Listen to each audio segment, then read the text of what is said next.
भने चाहिँ मकै गोराइ हुँदैछ गाइस हो एकदम अर्ली इन द मर्निङ हो र यता साथमा हुन्छ हाम्रो आन्टी प्यारो आन्टी ज्यू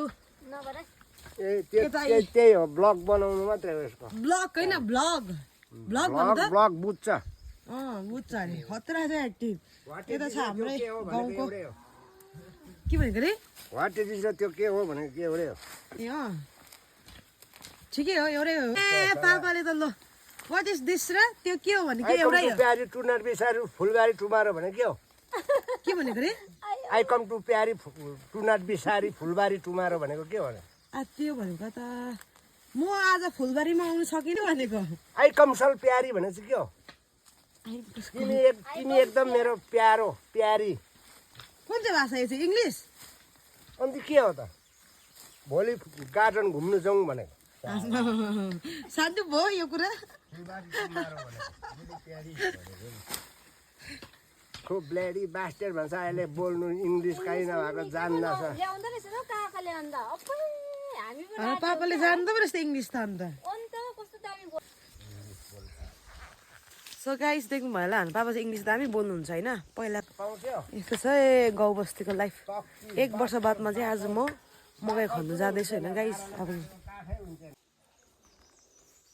1 वर्ष बादमा काँटा पक्रेको जरा आदि खलबल्याउनु कस्तो कमुलो छ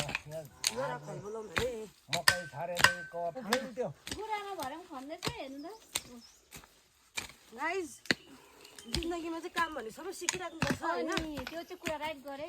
सबै कुरा सिकेको राम्रो हो नि हजुर हुन्छ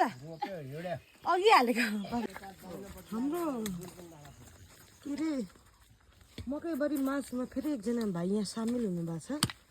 हाम्रो यहाँको ठुलो छोरा त्यो त हेर्दैन भाइ ए सलुट साहब सलुट भनेको चाहिँ डाइसेकै हान्ने होइन कोही कोही बेला चाहिँ यो पनि बारीमा पस्छ है यसरी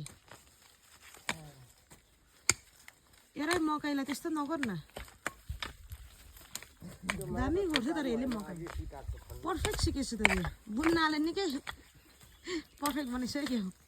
यस्तो काम पनि सिक्नु पर्यो भने त अब के खर्च बस्नु बस्नु बजारतिर